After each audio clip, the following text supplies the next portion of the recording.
Hello, welcome to the Balanced Body Podcast. I'm Lindy Royer, physical therapist, founder and director of Park Meadows Pilates and Physical Therapy in Lone Tree, Colorado, and Balanced Body faculty member.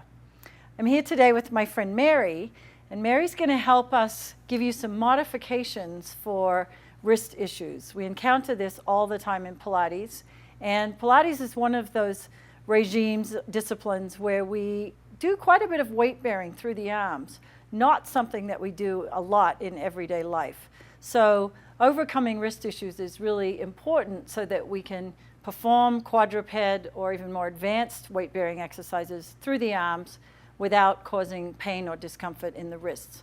A lot of these modifications are also going to be appropriate for your clients or students who have elbow issues. So Mary, can you come up into an all fours position here?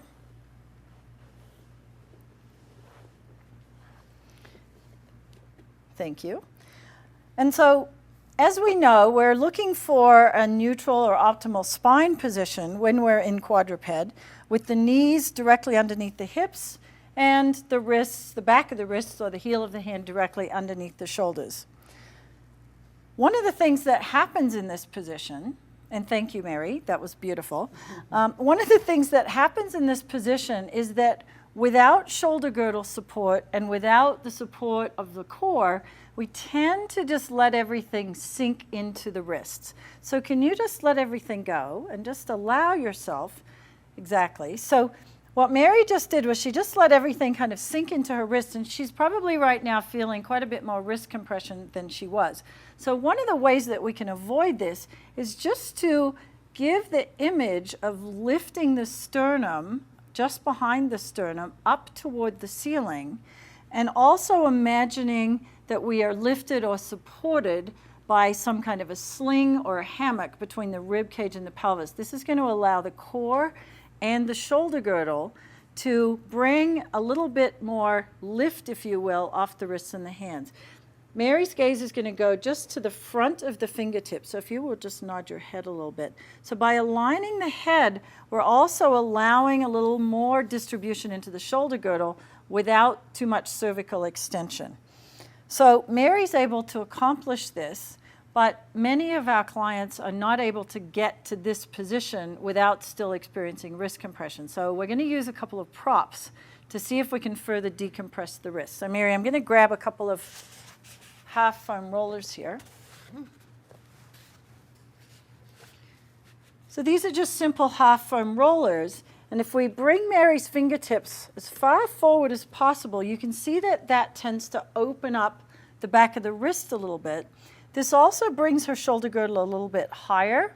So this is one thing that you'll have to work with your clients, because now you'll notice the head and the shoulder girdle are a little bit higher than the pelvis, similar to what we might experience on the reformer when using the foot bar. Mary, I'm going to change this out, and we're going to use a yoga pad. So this is a little yoga wedge that also can be used to open out the wrists. So again, we're looking for props, and you can use things like rolled up towels. You can also use other kinds of wedges.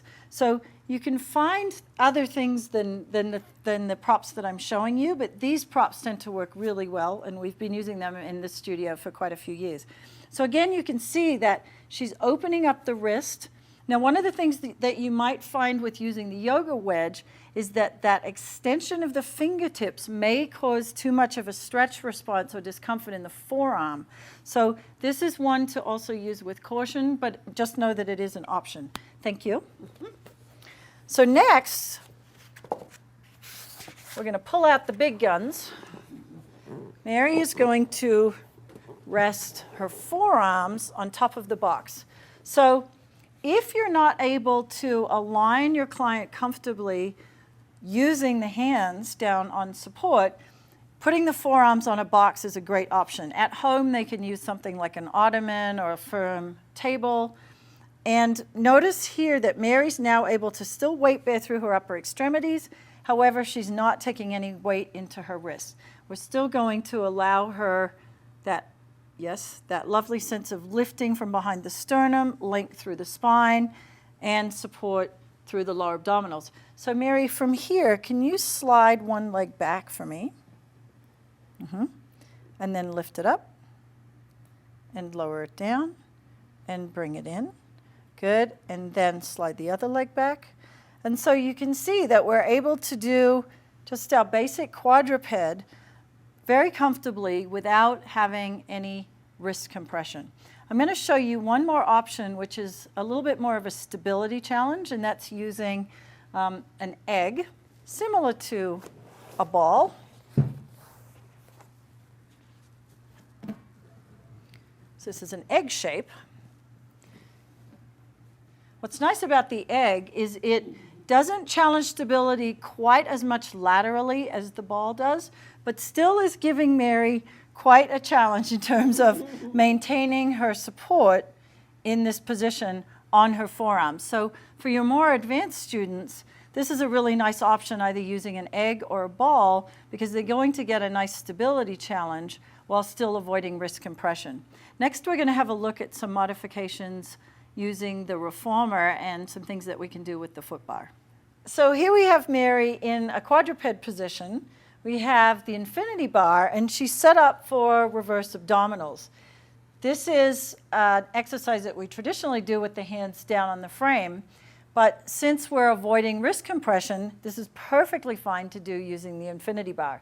If you don't have one of these wonderful infinity bars, you can simply put a box across the frame of the reformer and then rest the forearms on the box. But I find this to be a much more successful application if you have an infinity foot bar.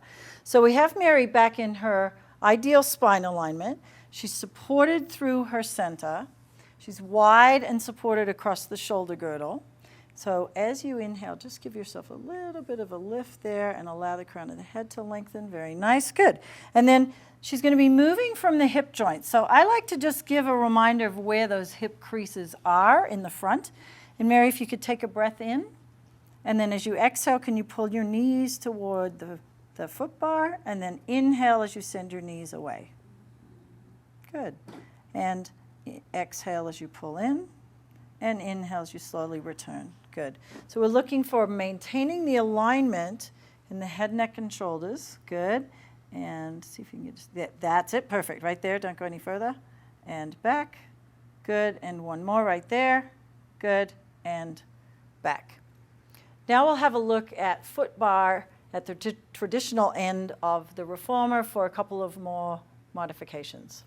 So here we are at the other end of the reformer. So we're going to do kneeling abdominals facing front from this position. And again, Mary is just supporting herself on her forearms, back in the same position that she was facing the back of the reformer. Now, of course, the resistance is in the reverse direction. So Mary, as you inhale, can you just get a little wider through the collarbones? And then as you exhale, feel that nice support through the pelvis, and then press the knees back.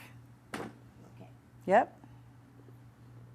Good. And then as you inhale, crease at the hips and pull the knees back in. Good. So hip joint is the focus of this exercise, just at the other end. It's just that we have the resistance in the opposite direction. We could also add some shoulder movement here, but I'm going to save that to show you one more modification. So are you able to bring your knees back in, Mary? And if you wouldn't mind, just sit back toward your heels. And I'm going to lower the foot bar all the way down and slide it in. So we're now in the no bar or zero position, and Mary's going to come back into her regular all fours position. So now we're in the standard kneeling abdominals position, but because we have the foot bar all the way down, Mary's actually able to open up her wrist in this position, which for most people is enough decompression to give quite a bit of comfort to the wrist. If she were to move her hands back onto the platform, she'd be back in a great deal of extension, which would cause more wrist compression. So the foot bar in this position is a great way to open the wrist, decompressing. Also notice she's got a little bit of a natural grip with her thumb right next to her index finger, which is a great position for the hands. And Mary, you're going to just repeat the same exercise. Exhale as you take the knees back. Now, can you maintain them there and then press back from the shoulders? So she's going to press the whole thing back from the shoulders. Yeah, there we go. Then bring the knees in underneath you, and then bring the shoulders back over the hands. How's that on your wrists? Okay. Good. Let's do one more. So we're going to take the knees back. Then we're going to take the shoulders back, maintaining that lovely width. We're going to bring the knees back in and the shoulders back over the hands. So quite a few modifications for wrist issues, potentially for also elbow issues. Thank you very much, Mary. I'm done. And thank you for watching.